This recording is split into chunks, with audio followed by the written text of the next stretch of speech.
Hello दोस्तों, let's क्रैकेट में आपका स्वागत है। और न्यू इंडिया समाचार मैगजीन 1 से लेकर के 15 अप्रैल 2022 की आप लोगों के सामने है। लगभग 24 जो वीडियोस हैं वो इस प्लेलिस्ट के अंदर अपलोड कर दी गई हैं, यानी कि पूरा एक साल लगभग यहाँ पर आपका कवर हो गया है। ओके, तो इन चीज़ों को देखते हुए काफ़ी एक्सपीरियंस हमें यहाँ पर हुआ है कि चीज़ें जो हैं वो प्रीलिम्स के लिए निकल करके आती हैं। और देखते हैं कि इस मैगज़ीन के अंदर यहाँ पर क्या क्या चीज़ें दी गई हैं जो कि पर्टिकुलरली 1 से लेकर के 15 अप्रैल को यहाँ पर कवर कर रही है। तो चलिए आगे चलते हैं, ये सब काम आप यहाँ पर कीजिएगा। सबसे पहले अगर आप यहाँ पर देखें तो जलियांवाला जो आपका बाग है वहाँ पर एक जो शहीद हैं उनको ट्रिब्यूट देने के लिए कुछ हमने यहाँ पर ख़ास काम यहाँ पर किए हैं। और इसके अंदर देखें तो जलियांवाला बाग मैसेकर जो है वो आपका 13 अप्रैल को हुआ था और 2022 को इसकी 103वीं एनिवर्सरी, यानी कि हम उनको याद करने के लिए जो कमोमरेट नाम का वर्ड यहाँ पर यूज़ करते हैं वो यहाँ पर हमने किया। और इसी बीच में हमने कुछ और नई चीज़ें यहाँ पर ऐड की, लाइक अगर आप देखें तो जो आपका जलियांवाला बाग है उसके एंट्रेंस पर हमने शहीद उधम सिंह जी का जो स्टैचू है वो हमने यहाँ पर लगाया है। इसकी जो कह सकते हैं कि अलग अलग तरीके के स्क्रप्चर्स वगैरह का यूज़ यहाँ पर आपका किया गया है। ओके, ऐसे ही शहीदों को ट्रिब्यूट देने के लिए जो जल कुंड है वो यहाँ पर आपका जो है वो तैयार किया गया। ओके, इस तरीके से आपको मिलेगा कि contribution of the martyr and the ruthless massacre is depicted in 4 galleries. 4 अलग अलग तरीके की गैलरीज बनाई गई हैं और उसमें जो शहीद हैं उनके बारे में यहाँ पर बताया गया है।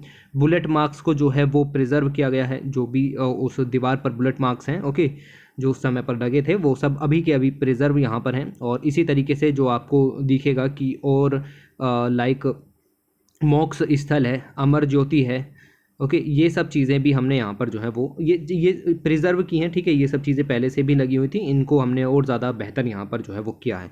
तो हम इनको यहाँ पर इस तरीके से याद करते हैं और ये पॉइंट आप लोगों के लिए इंपॉर्टेंट हो जाता है। 103 जो ईयर हैं वो यहाँ पर हो गए हैं, तो इस पॉइंट को यहाँ पर याद रखिएगा।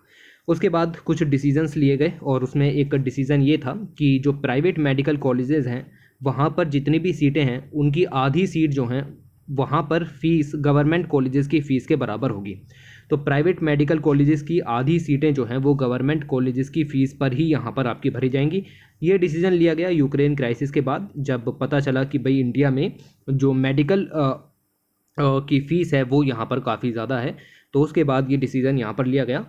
और सिंपल सा डिसीजन है कि 50% प्राइवेट मेडिकल कॉलेज की जो सीट होंगी उनकी फ़ीस सेम होगी जैसे कि गवर्नमेंट कॉलेजेस में होती है। 7 मार्च को ये डिसीजन लिया गया जब जन औषधि दिवस यहाँ पर सेलिब्रेट किया जा रहा था, उस दिन इस काम को यहाँ पर किया गया। और मेडिकल के स्टूडेंट्स के लिए और स्पेशली हेल्थ सेक्टर को मजबूत कराने के लिए पिछले 7 सालों से सरकार अलग अलग काम कर रही है। इसी दौरान उन्होंने आयुष्मान भारत योजना भी लॉन्च की। और इसी तरीके से आपको यहाँ पर मिलेगा कि जो प्राइवेट मेडिकल कॉलेजेस हैं उनकी फ़ीस काफ़ी ज़्यादा है, लेकिन यहाँ पर ये डिसीजन इसीलिए लिया गया है ताकि लोग बाहर न जाएं यूक्रेन वगैरह पढ़ने के लिए, और जो आपकी एजुकेशन सेक्टर है उसमें भी सेल्फ रिलायंस हम यहाँ पर हासिल कर सकें। उसके बाद श्री कृष्णा सेतु यहाँ पर ओपन किया गया। ये जो सेतु है वो बिहार में बनाया गया है। इससे ज़्यादा आपको इस आर्टिकल में कुछ भी जानने की ज़रूरत नहीं है। यहाँ पर आपको नेशनल हाईवे मिल जाएगा कि कौन से नेशनल हाईवे पर बनाया गया है। और सिंपल सी बात है, कुछ सोच करके ही बनाया होगा, मतलब इसमें जो डिस्टेंस है वो लगभग 100 किलोमीटर तक यहाँ पर कम हो जाएगी।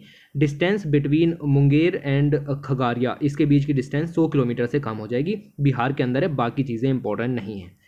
उसके बाद इंडिया ने जो है वो रिकॉर्ड सेटअप किया है, मतलब 2021 में जो हमारी सोलर कैपेसिटी रही वो रही 10,000 मेगावाट। ओके, ये जो रिपोर्ट है ये रिलीज़ की गई बाय मैरकॉम इंडिया रिसर्च, और इस रिपोर्ट के बेस पर ये मैगजीन के अंदर यहाँ पर प्रकाशित किया गया।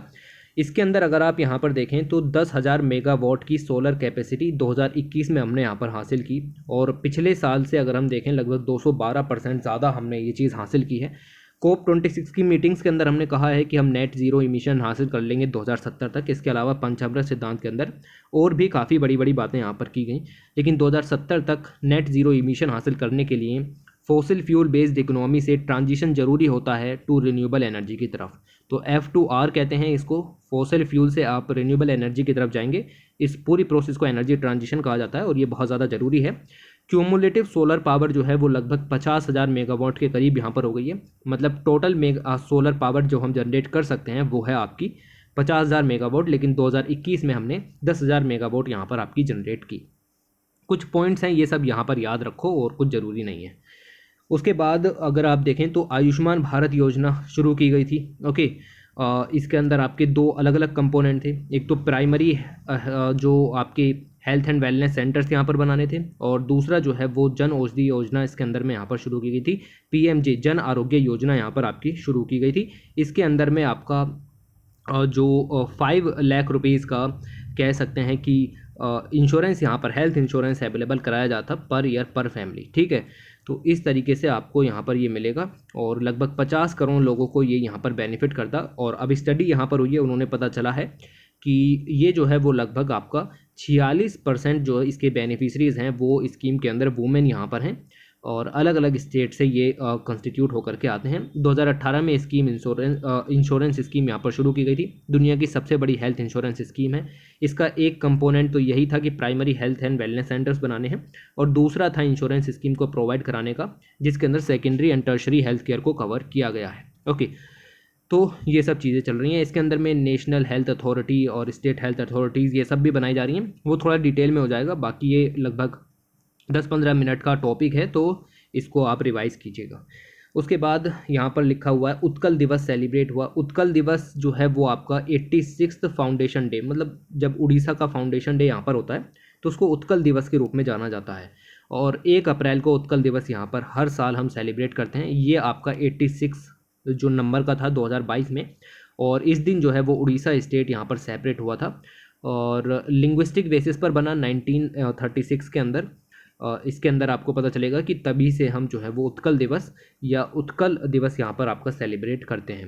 2011 में its name was change to the Odisha, and Utkal region जो है जिसको पहले मतलब जिसको आप उड़ीसा कहते हैं वो पहले उत्कल रीजन यहाँ पर जाना जाता था।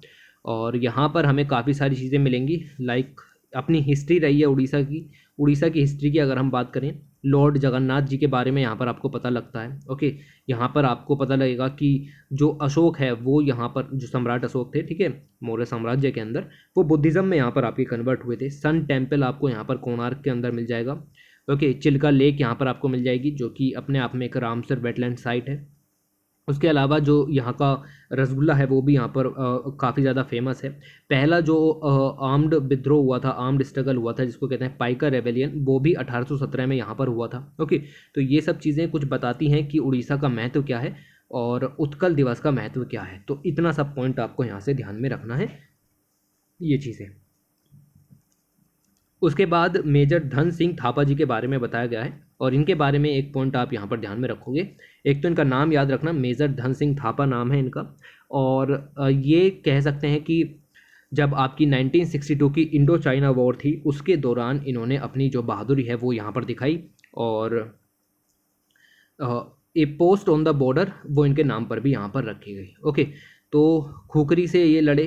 ओके, जब इनकी बंदूक की गोलियाँ ख़त्म हो गई तब ये खुखरी, जो कि गोरखास का एक फेमस हथियार यहाँ पर होता है, उससे ये यहाँ पर जो है वो लड़े और अपनी बहादुरी का जो परिचय यहाँ पर दिया। ठीक, तो इतना पॉइंट यहाँ से याद रखो। उसके बाद 2 कैबिनेट डिसीजन लिए गए, ये काफ़ी इंपॉर्टेंट हो जाते हैं। पहला है land monetization corporation, national land monetization corporation यहाँ पर आपकी बनाई जाएगी। याद रखना, ये पूरी तरीके से wholly owned government of India company होगी, मतलब इसमें जो 100% शेयर होगा वो गवर्नमेंट ऑफ इंडिया का होगा, और इसकी जो ऑथराइज्ड और पेड अप कैपिटल दी है इसको याद रखने की ज़रूरत नहीं है। आप समझो कि लगभग 5,000 करोड़ रुपए से ये आपकी बनाई जाएगी, और ये जितनी भी सरप्लस लैंड आपकी यहाँ पर मौजूद है या फिर बिल्डिंग असेट्स हैं, जितनी भी centre public sector enterprises countries के अंदर मौजूद हैं या गवर्नमेंट एंटिटीज़ कंट्री के अंदर मौजूद हैं, उन सब के पास जितनी भी सरप्लस लैंड या बिल्डिंग असेट्स पड़ी हुई हैं उन सभी को मोनेटाइज करने का काम ये यहाँ पर करेगी। ओके, तो जितनी भी एडिशनल लैंड यहाँ पर है या फिर नॉन कोर असेट्स किसी भी CPSE के अंदर पड़ी हुई हैं उन सभी को यहाँ पर आपका ये मोनेटाइज करने का काम करेगी, मतलब उनसे पैसा निकालने का काम यहाँ पर करेगी। तो ये आपकी इस तरीके से पता चलेगा कि large amount of partially utilize land और असेट जितनी भी CPSEs के पास में पड़ा हुआ है उन सभी को मोनेटाइज करने का काम इसका ही यहाँ पर होगा। ओके, तो ये सब काम यहाँ पर होगा। इससे आपका प्राइवेट सेक्टर इन्वेस्टमेंट बढ़ेगा, लोकल इकोनॉमी को बूस्ट मिलेगा, फाइनेंशियल रिसोर्सेज जो हैं जो कि इकोनॉमिक सेक्टर में यहाँ पर आपके पड़े हुए हैं as a non core asset और डिसफंक्शनल असेट, उन सभी को यहाँ पर आपका एक तरीके से कह सकते हैं कि उनको मोनेटाइज यहाँ पर आपका जो है वो किया जाएगा। तो ये एक बेसिकली पार्ट हो जाता है स्ट्रेटजिक डिसइन्वेस्टमेंट का। और इसके अंदर जो हम एडिशनल लैंड है या बिल्डिंग असेट्स हैं, जितनी भी गवर्नमेंट ओन्ड CPSEs हैं या फिर डिफंक्ट CPSEs हैं जो कि वर्क अच्छे तरीके से नहीं कर रही हैं, उनकी कुछ असेट्स का जो है वो मोनेटाइजेशन किया जाएगा। ऐसे ही हमारी नेशनल मोनेटाइजेशन पाइपलाइन भी यहाँ पर आपकी चल रही है। इन सभी का मकसद कुल मिलाकर के सेम ही यहाँ पर है, जो असेट्स हैं उनका मोनेटाइजेशन करना है और उससे जो अमाउंट यहाँ पर आएगा उनको यूज़ करना है वेलफेयर स्कीम्स के अंदर। उसके बाद दूसरा डिसीजन यहाँ पर लिया गया और इसके अंदर WHO का जो global centre for traditional medicine है, जिसको कहेंगे WHO GCTM, ये गुजरात के अंदर जामनगर में यहाँ पर सेटअप किया जाएगा। WHO और गवर्नमेंट ऑफ इंडिया के बीच में ये MOU यहाँ पर साइन हुआ और ये जो है याद रखना कहाँ, गुजरात के अंदर जामनगर में मिनिस्ट्री ऑफ आयुष के अंदर में यहाँ पर वर्क करेगा। दुनिया का पहला और only outsource global centre for traditional medicine यहाँ पर होगा। ट्रेडिशनल मेडिसिन काफ़ी ज़्यादा ज़रूरी होती हैं, क्योंकि ये इंश्योर करती हैं quality, safety and efficacy. Okay, traditional medicine का अपना ये महत्व यहाँ पर होता है, इनकी एक्सेसिबिलिटी भी इंश्योर होती है और इनका जो यूज़ है वो पुराने समय से यहाँ पर हो रहा है और जो बेंचमार्क हैं वो भी अच्छे होते हैं, मतलब क्रेडिबिलिटी भी अच्छी यहाँ पर होती है। तो इस तरीके से काम यहाँ पर होगा। एक जॉइंट टास्क फोर्स यहाँ पर फॉर्म की जाएगी जो कि इसके एस्टेब्लिशमेंट को, यहाँ पर इसकी एक्टिविटीज़ को देखने का काम करेगी और इसके अंदर जो रिप्रेजेंटेटिव्स होंगे वो इंडियन परमानेंट मिशन के होंगे जो कि Geneva and World Health Organization में यहाँ पर जाते हैं। तो इतना ज़्यादा डिटेल याद रखने की जरूरत नहीं, बट समझो कि ये जामनगर वगैरह के अंदर यहाँ पर आपका बनेगा। उसके बाद कवच प्रणाली को यहाँ पर आपका कह सकते हैं कि कवच प्रणाली मिल गई। रेलवे ने कवच प्रणाली यहाँ पर आपकी लॉन्च की और इस कवच प्रणाली से ये चीज़ इंश्योर हो जाती है कि आपका जो ट्रैवल एक्सपीरियंस है वो स्मूथ होगा और पैसेंजर्स की सेफ्टी जो है वो मेंटेन रहेगी। ये बेसिकली है क्या, तो यहाँ पर अगर आप देखो 4 मार्च 2022 को इस कवच सिस्टम का जो है वो यहाँ पर आपका टेस्ट यहाँ पर किया गया और ये जो है वो साउथ सेंट्रल रेलवे के द्वारा यहाँ पर आपका टेस्ट किया गया। दोनों पॉइंट आप यहाँ पर ध्यान में रखोगे और इसके अंदर जो सिस्टम है ये किस तरीके से वर्क करता है। तो ट्रेन्स के अंदर जो आपकी रेलवे यहाँ पर है, ओके, वो सभी ट्रेन्स के अंदर इस कवच सिस्टम को इंजन के अंदर यहाँ पर फिट करेंगे और ये जो कवच सिस्टम है, अगर सेम पटरी पर 2 ट्रेन्स आगे पीछे से सामने से यहाँ पर आ रही हैं तो उनमें कोलिजन होने से यहाँ पर आपका बचाएगा। ओके, तो both engine came face to face in a collision situation, ये काम यहाँ पर किया गया और दोनों के दोनों इंजन जो हैं वो लगभग 350 मीटर की दूरी पर यहाँ पर रुक गए। अपने आप ही यहाँ पर जो है वो ट्रेन के ब्रेक्स लग जाएंगे जब भी कोई खतरा यहाँ पर आपका होगा। ओके, और इस तरीके से ये आपका सिस्टम जो है वो वर्क करेगा। ये बेसिक सिस्टम है, इतना तो कम से कम आपको यहाँ पर ध्यान में रखना है। फिर कभी कभी होता है टेक्निकल चीज़ें यहाँ पर पूछ लेते हैं, तो यहाँ पर एक लाइन दी गई है जो कि काफ़ी इंपॉर्टेंट है कि कवच is a propriety ATP system. ठीक, तो ये पूरा का पूरा जो वर्ड है इसको अपने नोट्स में यहाँ पर लिख लो। प्रोप्राइटी ATP सिस्टम है जो कि डेवलप किया गया है बाई DRDO, नहीं, DRDO के द्वारा नहीं डेवलप किया गया, ये डेवलप किया गया है research design and standard organization के द्वारा, RDSO के द्वारा। ठीक, तो ये सारे के सारे पॉइंट आप लोगों के काम के यहाँ पर हो जाते हैं। कवच सिस्टम इसका नाम है, indigenous automated train protection system, ये यहाँ पर है। ट्रेन्स की सेफ्टी के लिए ये यहाँ पर आपका वर्क करेगा। सेफर जो साइड है उसका यहाँ पर आपका ध्यान में रखेगा। प्रिवेंट करेगा कि दो इंजन्स के बीच में कोलिजन ना हो, तो ये कवच सिस्टम का महत्व आपका यहाँ पर है। ऑटोमेटिकली एक्टिवेट कर देता है ब्रेकिंग सिस्टम को, ट्रेन्स आपस मतलब कोलिजन होने से पहले यहाँ पर रुक जाती हैं। तो ये सारे पॉइंट यहाँ पर याद रखो। किसके द्वारा बना गया है? RDSO के द्वारा, प्रोप्राइटी ATP सिस्टम के रूप में जाना जाता है। लिखा हुआ है due to Kavach trains will not collide, trains collide नहीं होंगी। ओके, तो सिंपल सी बात है, ये मैंने आपको बताया कि 2 trains will not collide due to the Kavach, और ये टेक्नोलॉजी बजट के अंदर भी अनाउंस की गई थी। और इसके अंदर अगर आप देखें लगभग 34,000 किलोमीटर का जो नेटवर्क है वो कवच सिस्टम से हमें इक्विप करने की ज़रूरत यहाँ पर है। इसके अंदर जो सिग्नल हैं वो आपके प्रोवाइड किए जाते हैं। ड्राइवर मशीन इंटरफेस इसके अंदर लगा हुआ है, साथ ही साथ जो loco pilot operation cumulative indication panel भी इसके अंदर यहाँ पर लगे हुए हैं। ओवर स्पीडिंग को भी अवॉइड करता है। Automatically whistle sound, automatic breaking, दोनों सिस्टम इसके अंदर में इंक्लूड हैं। और जब आप गेट के क्लोज आ जाते हो तो विजल बजनी स्टार्ट हो जाती है और स्टार्ट ऑटोमेटिकली, मतलब most of the system automatically यहाँ पर वर्क करेंगे। ओके, तो ये चीज़ें हैं। कोलिजन होने से पहले SOS मैसेजेस के द्वारा यहाँ पर अलर्ट किया जाएगा, वगैरह वगैरह चीज़ें यहाँ पर आपकी इसके अंदर में हैं। उसके बाद ऑपरेशन गंगा यहाँ पर लॉन्च किया गया। सिंपल सा पॉइंट किसी भी एग्जाम में पूछा जाएगा, स्पेशली पीसीएस लेवल तक के एग्जाम में ये चीज़ पूछी जा सकती है कि ऑपरेशन गंगा किस चीज़ से यहाँ पर रिलेटेड है। तो सिंपल सी बात है, रशिया यूक्रेन के बीच में लड़ाई हो रही है। यूक्रेन में हमारे कई जो छात्र हैं वो यहाँ पर फंसे हुए हैं और भी लोग हैं, उनको यहाँ पर निकालने के लिए ऑपरेशन गंगा यहाँ पर आपका शुरू किया गया। इससे ज़्यादा कोई क्वेश्चन आपसे एग्ज़ाम के अंदर नहीं पूछा जाएगा। बाकी आप ये भी देख सकते हो कि कौन सी फ्लाइट गई, कौन सी फ्लाइट लेकर के आई, पानी से निकाला, जल से निकाला, ये सब जानने की ज़रूरत नहीं है। यूक्रेन और उसकी नाइबरिंग कंट्रीज़ में जो इंडियन सिटीजन्स फंसे हुए थे उनके रेस्क्यू के लिए, उनके सेफ डेमोन्स्ट्रेशन के लिए ये काम यहाँ पर किया गया और इसका नाम दिया गया ऑपरेशन गंगा। ठीक, तो ये रहा आपका 1 मार्च को इसको लॉन्च किया गया और इसका नाम ऑपरेशन गंगा दिया गया। यहाँ से निकालने का काम इसके अंदर में किया गया। 30 यंग ऑफिसर्स की टीम इसको यहाँ पर लीड करते हुए ये काम यहाँ पर आपका किया गया। लगभग 23,000 पीपल्स को यहाँ पर वापस लाया गया इस प्रोग्राम के अंदर में। तो ये ऑपरेशन गंगा था। इसके अंदर 147 citizens from 18 countries were also brought from Ukraine. ये भी याद रखना कि लगभग 18 कंट्रीज से और भी सिटीजन्स इसके अंदर में यहाँ पर लाए गए। इससे पहले भी हमने कई मिशन लॉन्च किए हैं, जैसे वंदे भारत मिशन आपको यहाँ पर जो है वो देखने के लिए मिल जाएगा। और वंदे भारत मिशन जो है वो कह सकते हैं कि कोविड के दौरान, ठीक है, जब आपका लोग बाहर फंसे हुए थे उनको निकालने के लिए वंदे भारत मिशन यहाँ पर शुरू किया गया था। और वंदे भारत मिशन के अंदर जो इवैक्यूएशन है वो एयर के थ्रू यहाँ पर किया गया था। सिंपल सी बात है, जो ऐसी कंट्रीज़ हैं जहाँ पर लैंडलॉक्ड हैं, लाइक सेंट्रल एशिया की कंट्रीज़, वहाँ से हमने एयर के जरिए इनको यहाँ पर निकाला और इस मिशन को नाम दिया गया वंदे भारत मिशन। एक दूसरा मिशन भी लॉन्च किया गया था जिसका नाम है ऑपरेशन समुद्र सेतु, और इसमें भी हमने जो कोविड के दौरान गल्फ़ कंट्रीज़ के अंदर, अब गल्फ़ कंट्रीज़ में बेसिकली आप समझो कि वो तो सारी की सारी लैंडलॉक्ड कंट्रीज़ नहीं हैं, ठीक है, Gulf countries are not landlocked countries. तो वहाँ से हमने जो उन्हें रेस्क्यू किया वो सी के ज़रिए किया और इसीलिए इसका नाम रखा गया ऑपरेशन समुद्र सेतु। समुद्र के ज़रिए हम यहाँ पर गए ब्रिज बनाते हुए, ये काम आपको देखने के लिए मिलेगा। इसमें आपका इंडियन नेवल शिप गया। अब समुद्र की बात हो रही है तो नेवी की बात यहाँ पर हो रही है। शिप के नाम दिए गए हैं जलसावा, एरावत, ठीक है, शार्दुल, मगर ये सब यहाँ पर गए समुद्र सेतु के जरिए। लगभग 23,000 किलोमीटर की जर्नी इन्होंने पार की। 4,000 से ज़्यादा लोगों को यहाँ पर रेस्क्यू किया गया।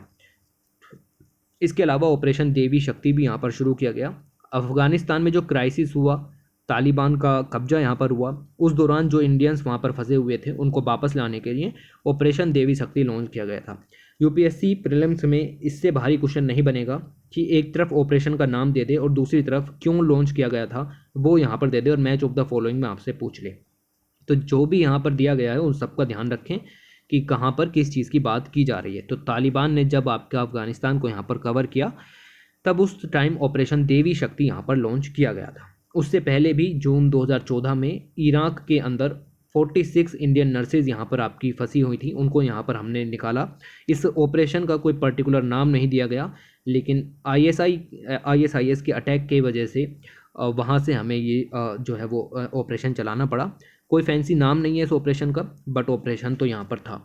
उसके बाद ऑपरेशन संकट मोचन हमने यहाँ पर जो है वो लॉन्च किया। साउथ सूडान के अंदर लोग फंसे हुए थे, 156 लोगों को हमने वहाँ से जो है वो निकाला। साउथ सूडान के अंदर वायलेंस यहाँ पर इरप्ट हुआ था 2016 में, और उस समय गवर्नमेंट ऑफ इंडिया ने ऑपरेशन संकट मोचन यहाँ पर लॉन्च किया था।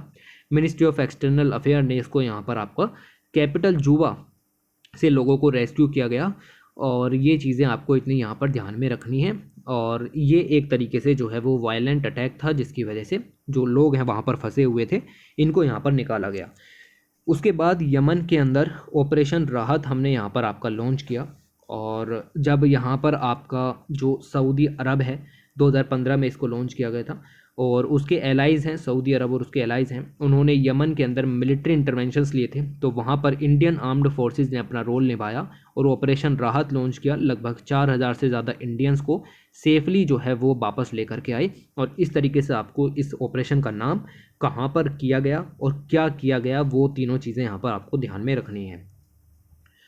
उसके अलावा अगर हम देखें तो बात हो रही है खेल की, ओके, स्पोर्ट्स की, और स्पोर्ट्स के अंदर एक काम यहाँ पर किया गया है। और वो है आपका कि जो राष्ट्रीय रक्षा यूनिवर्सिटी है, सॉरी ये स्पोर्ट्स की तो बात हो रही है, साथ ही साथ डिफेंस की भी है। ये पूरा जो आर्टिकल था ये स्पोर्ट्स प्लस डिफेंस दोनों के ऊपर था। स्पोर्ट्स के अंदर वही न्यूज़ दी गई थी कि मेरठ के अंदर यूनिवर्सिटी बनाई गई है, जो कि हमने पहले बहुत ही डिटेल में डिस्कस कर ली, उसको मैंने इग्नोर किया। यहाँ पर आपका डिफेंस के बारे में ही बताया गया और राष्ट्रीय रक्षा यूनिवर्सिटी बनाई गई है और इस यूनिवर्सिटी को इंस्टीट्यूट ऑफ नेशनल इंपॉर्टेंस का दर्जा दिया गया है। पहले ये यूनिवर्सिटी गुजरात के, मतलब अभी भी गुजरात के अंदर है, पहले जो इसको यहाँ पर बनाया गया था उसका नाम था रक्षा शक्ति यूनिवर्सिटी, जो कि गुजरात के अंदर 2010 में बनाई गई थी। इसका नाम चेंज करके फिर कर दिया गया राष्ट्रीय रक्षा यूनिवर्सिटी और उसके बाद अक्टूबर 2020 में इसको इंस्टीट्यूट ऑफ नेशनल इंपॉर्टेंस का दर्जा दे दिया गया। तो ये काम इसके अंदर में यहाँ पर हुआ। राष्ट्रीय रक्षा यूनिवर्सिटी क्यों बनाई गई थी, इसका मकसद क्या था? तो इसका मकसद ये था कि पुलिस, क्रिमिनल जस्टिस और एडमिनिस्ट्रेशन के अंदर, करेक्शनल एडमिनिस्ट्रेशन के अंदर जो हमारी high quality trend man power है उसकी मीट को रिक्वायरमेंट देने के लिए ये यूनिवर्सिटी तैयार की गई थी। मतलब इसमें हम ऐसे लोग बनाएंगे जो पुलिस, क्रिमिनल जस्टिस सिस्टम में एक high quality trend man power के रूप में यहाँ पर वर्क कर सकें। इसके अंदर आप देखो कि अलग अलग तरीके के कोर्सेज चलते हैं, like police science and management का कोर्स है, क्रिमिनल लॉ एंड जस्टिस का कोर्स है, साइबर साइकोलॉजी, ओके, ये सब तरीके के अलग अलग कोर्सेज यहाँ पर आपके मौजूद हैं। डॉक्टोरल लेवल तक के कोर्स यहाँ पर मौजूद हैं, ओके। तो ये चीज़ें आपको यहाँ पर ध्यान में रखनी है। राष्ट्रीय रक्षा यूनिवर्सिटी कहाँ है? गुजरात के अंदर में यहाँ पर मौजूद है। सबसे इंपॉर्टेंट क्वेश्चन यहाँ पर ये बनता है और इसको अब इंस्टीट्यूट ऑफ नेशनल इंपॉर्टेंस का दर्जा दिया गया है। तो 2 पॉइंट यहाँ पर आपको ध्यान में रखने हैं। फिर ये रहा ना स्पोर्ट्स का, ठीक है, मैं बता रहा था स्पोर्ट्स के बारे में बात हो रही है। तो स्पोर्ट्स के अंदर जो है वो बेसिकली हुआ क्या कि 12 मार्च 2022 को 11वां जो खेल महाकुंभ है उसको ऑर्गेनाइज किया गया, पीएम मोदी जी के द्वारा इनॉग्रेट किया गया, ओके, अहमदाबाद गुजरात के अंदर। और ये जो है वो महाकुंभ 2010 में स्टार्ट होना शुरू हुआ था गुजरात के अंदर ही, और इससे जो है वो गुजरात का जो स्पोर्ट्स सेक्टर है, मतलब स्पोर्ट्स सिनेरियो है, वो मजबूत हुआ। बहुत सारे जो लोग हैं वो इसके अंदर में यहाँ पर रजिस्टर हुए हैं और ये महाकुंभ के अंदर में ये सब काम यहाँ पर हो रहा है। सिंपल से पॉइंट पूछे जाएंगे कि ये महाकुंभ कहाँ पर होता है? गुजरात के अंदर में होता है। 11वां था, 12वां था, 11वां महाकुंभ था। कब स्टार्ट हुआ? 2010 में स्टार्ट हुआ। उसके अलावा जो स्पोर्ट्स से रिलेटेड कुछ और पॉइंट भी यहाँ पर दिए गए थे, लाइक टोक्यो ओलंपिक्स के अंदर जो 7 मेडल्स वगैरह हमने यहाँ पर जीते उनके बारे में बताया गया। 19 मेडल हमने टोक्यो पैरालंपिक्स में यहाँ पर जीते। स्पोर्ट्स जो बजट है वो पिछले 7 सालों में लगभग 70% इंक्रीज़ यहाँ पर हुआ है। मणिपुर के अंदर यूनिवर्सिटी बनाएंगे, मेरठ के अंदर यूनिवर्सिटी बनाएंगे, मेजर ध्यानचंद स्पोर्ट्स यूनिवर्सिटी यहाँ पर बनाएंगे। ये सब पॉइंट्स हम डिस्कस कर चुके हैं जब हम पिछले 1 साल से मैगजीनों को पढ़ रहे हैं, तो ये सारे पॉइंट्स अब ईजी हो जाने चाहिए, ये सब हम पढ़ चुके हैं, ओके। उसके अलावा ये कोचिंग है, मैनेजमेंट है, डाइटिशियन है, स्पोर्ट्स राइटिंग है, ठीक है, इन सब पर भी हम यहाँ पर जो है वो ध्यान दे रहे हैं। उसके बाद एक फ्लैगशिप स्कीम के बारे में बताया गया था जिसका नाम है फेम इंडिया स्कीम। फेम की फुल फॉर्म है, आपको यहाँ पर याद रखनी है, जिसका नाम है faster adoption and manufacturing of electric vehicle, ठीक है, ये आपकी स्कीम है, इसका आपको नाम यहाँ पर याद रखना है। दूसरी तरीके से आप इसको ये भी कह सकते हो कि faster adoption and manufacturing of hybrid and electric vehicles, ठीक है, ये स्कीम हमने यहाँ पर जो है वो चलाई है और ये फेम इंडिया प्लान इसको यहाँ पर जाना जाता है। ये स्कीम जो है वो लॉन्च की गई थी 1 अप्रैल 2015 को और इंडिया के अंदर जो क्लीन फ्यूल व्हीकल हैं वो चलें, उस चीज़ के ऊपर हमने यहाँ पर फोकस किया था। ये जो स्कीम है ये इलेक्ट्रिक मोबिलिटी मिशन के अंदर में वर्क करेगी। इलेक्ट्रिक मोबिलिटी स्कीम का मतलब ये है कि सड़कों पर चलने वाले जितने भी ट्रांसपोर्टेशन के साधन हैं उन सभी को किसी भी तरीके से इलेक्ट्रिक जो व्हीकल हैं उनमें यहाँ पर कन्वर्ट किया जाए और उसी के अंदर फेम इंडिया स्कीम नाम का इनिशिएटिव यहाँ पर लॉन्च किया गया था। तो एनवायरमेंटली फ्रेंडली व्हीकल्स यहाँ पर लॉन्च करने की बात है। इसका सेकंड फेज़ भी लॉन्च किया गया, पहला फेज़ सक्सेसफुल रहा, दूसरा फेज़ हमने यहाँ पर लॉन्च किया और अब जो हैं वो हम फेम 2 पॉलिसी के अंदर में बसेज़ हैं, ट्रक्स हैं, टैक्सीज़ हैं, उन सभी को कमर्शियल सेक्टर के अंदर में भी प्रमोट करने की कोशिश कर रहे हैं। पहले में तो हमने बेसिक इंफ्रास्ट्रक्चर की बात की, लेकिन अब इसको लार्ज स्केल पर यहाँ पर लॉन्च किया जाएगा। तो ये फेम स्कीम है। फेम स्कीम के अंदर आप देखो कि जो लोग हैं उनको लगभग कुछ इंसेंटिव भी दिए जाते हैं, ठीक है। आप नई अगर इलेक्ट्रिक व्हीकल कार परचेज कर रहे हैं तो कई सारे बेनिफिट उनके लिए अवेलेबल है, यानी कि सब्सिडी वगैरह जैसे जो बेनिफिट्स होते हैं वो उनके लिए अवेलेबल है। अगर मैं बेनिफिट्स की बात करूँ तो आपको यहाँ पर देखने के लिए मिलेगा कि बेनिफिट के अंदर में उनको कई सारे बेनिफिट हैं, लाइक जो आपके टैक्सेस हैं वो उनको यहाँ पर नहीं देने, रोड टैक्सेस वगैरह हैं उनको यहाँ पर वो नहीं देने हैं। साथ ही साथ जो इनिशियल कॉस्ट है वो भी आपकी यहाँ पर जो है वो लो रहेगी। इनको ग्रीन कलर की लाइसेंस प्लेट यहाँ पर अवेलेबल कराई जाएगी, जिससे जो परमिट रिक्वायरमेंट है वो नहीं लेना पड़ेगा। ये बात ministry of transport and highways ने यहाँ पर कही। उसके अलावा अगर आप यहाँ पर देखें तो जीएसटी रेट भी यहाँ पर आपके 12% से घटा करके 5% कर दिए गए हैं। जो आपके चार्जिंग स्टेशंस हैं उन पर जो आपके चार्जेस लगते थे वो 18% से घटा करके 5% यहाँ पर कर दिए गए हैं। ओके, तो ये सब काम यहाँ पर है। बैटरी स्वैपिंग पॉलिसी लॉन्च की गई, बजट के अंदर इसके बारे में बात की गई। फेम इंडिया 1 के द्वारा हम जो है वो 50 मिलियन लीटर फ्यूल यहाँ पर सेव कर पाए। उसके अलावा जो इलेक्ट्रिक व्हीकल हैं उसके लिए 2 तरीके की PLI यानी कि प्रोडक्शन लिंक्ड इंसेंटिव स्कीम चली हुई हैं। एक लॉन्च की थी मई 2021 में, जिसका नाम था PLI scheme for indigenously manufacturing of advance chemistry cell battery storage. इसके बारे में मैं आपको यहाँ पर बता चुका हूँ कि ये क्या है। ठीक है, ज़्यादा डिटेल में जाने की ज़रूरत नहीं है, बट आप समझो कि इलेक्ट्रिक व्हीकल के अंदर जो बैटरीज़ यहाँ पर यूज़ होती हैं वो इंडिजिनियसली यहाँ पर मैन्युफैक्चरिंग हो, उसके लिए ये काम यहाँ पर किया गया है। तो बैटरी के प्राइसेस यहाँ पर कम होंगे जब वो डोमेस्टिक प्रोडक्शन में यहाँ पर यूज़ होगी। ऑटोमोबाइल सेक्टर के लिए भी PLI स्कीम यहाँ पर लॉन्च की गई थी सितंबर 2021 में, अगले 5 साल के लिए, और इसके अंदर बजट भी यहाँ पर दिया गया था। तो ये सारे के सारे पॉइंट आप यहाँ पर जो है वो ध्यान में रखोगे। पोल्यूशन इससे यहाँ पर आपका कम होगा, डीजल व्हीकल्स जो है वो यहाँ से आपके कम हो जाएंगे, हेल्थ पर भी पॉजिटिव इम्पैक्ट यहाँ पर आपको देखने के लिए मिलेगा।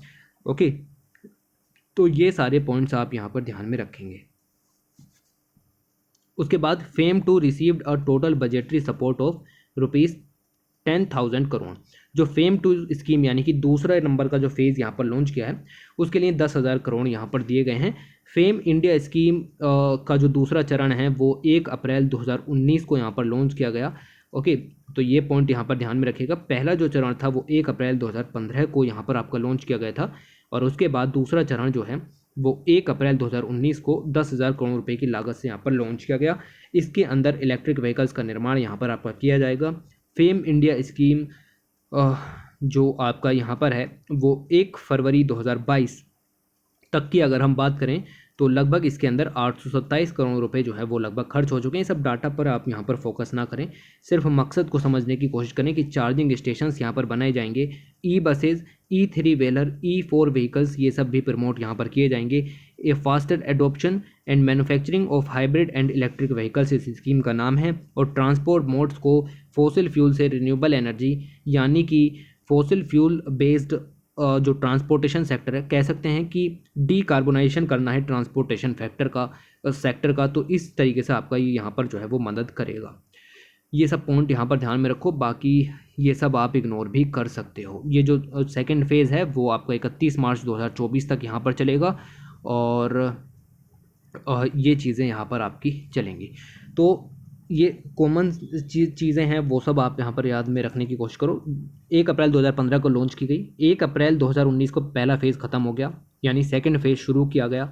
सेकंड फेज़ की जो एंडिंग डेट है वो 31 मार्च 2022 है, लेकिन इसको एक्सटेंड कर दिया गया 2 साल के लिए, 31 मार्च 2024 तक ये स्कीम का सेकंड फेज़ अब यहाँ पर जो है वो वर्क करेगा।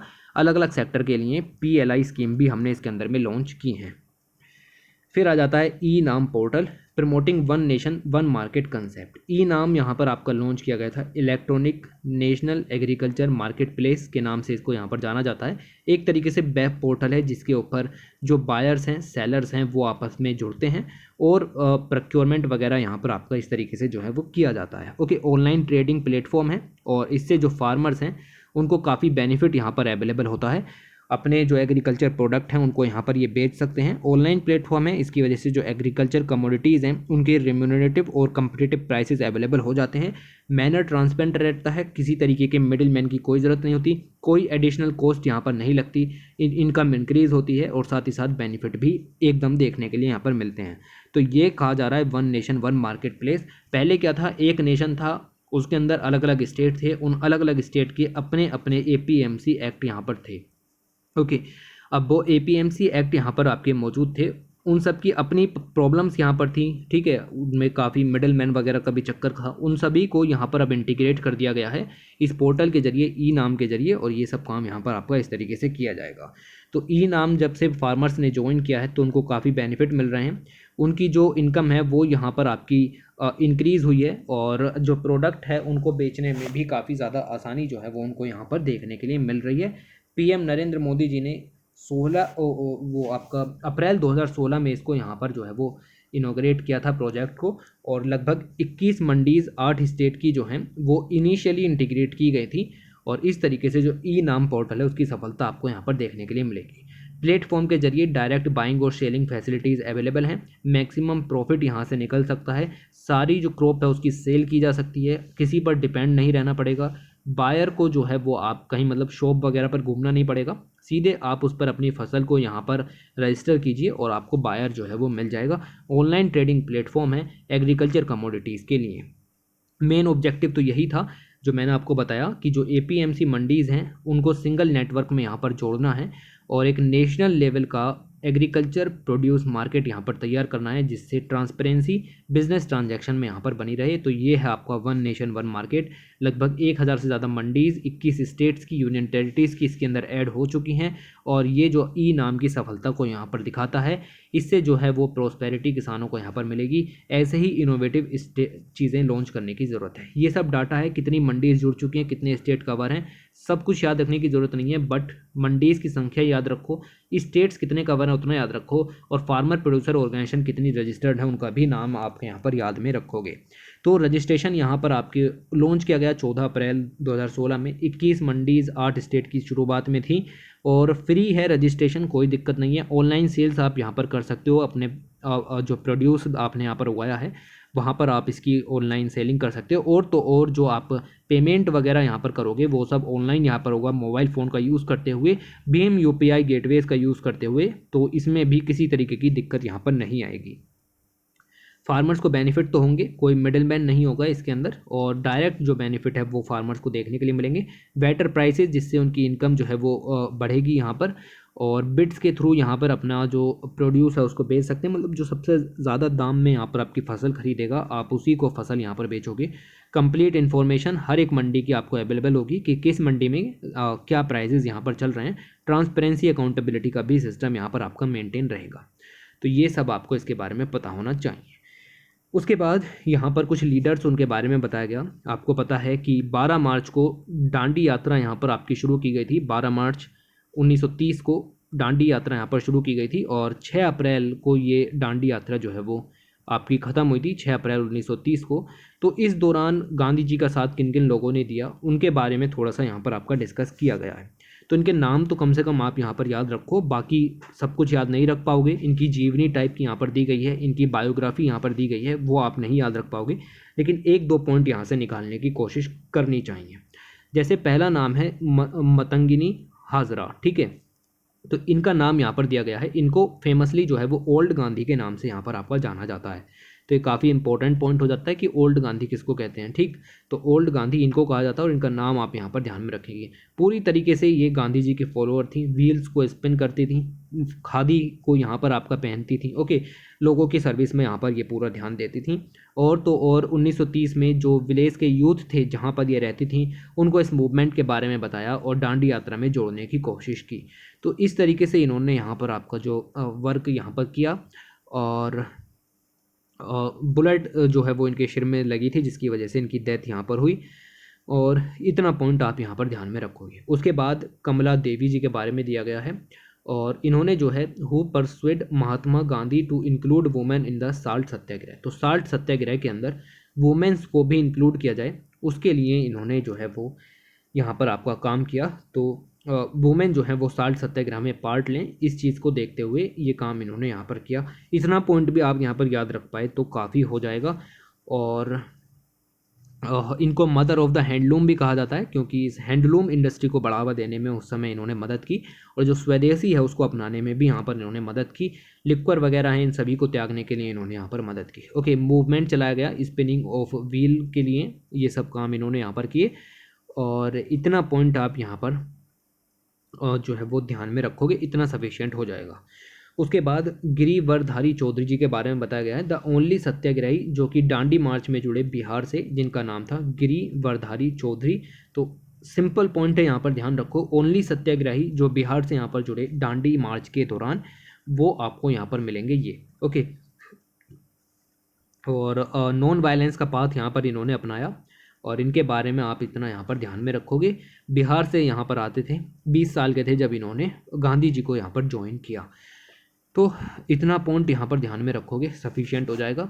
महात्मा गांधी जी के जो पर्सनल सेक्रेटरी थे जिनका नाम था प्यारे लाल नायर, उन्होंने भी जो है वो दांडी मार्च के अंदर यहाँ पर पार्टिसिपेट किया। अब उन्होंने बीए कहाँ से किया, बीटेक कहाँ से किया, ये सब जानना जरूरी नहीं है, बट आप यहाँ पर समझो कि गांधी जी के जो साथ में रहे, क्योंकि पर्सनल सेक्रेटरी थे, तो जहाँ भी वो गए लाइक राउंड टेबल कॉन्फ्रेंसेस के अंदर, वो सब भी इन्होंने यहाँ पर आपकी कह सकते हैं कि उन्होंने अटेंड की। ओके, तो इतना सब आप यहाँ पर ध्यान रखो। यार नाम तो कम से कम ध्यान में रख लो, प्यारे लाल नायर। ओके, ये भी कोई थे, ठीक, इनका नाम आप कम से कम यहाँ पर ध्यान में रखो।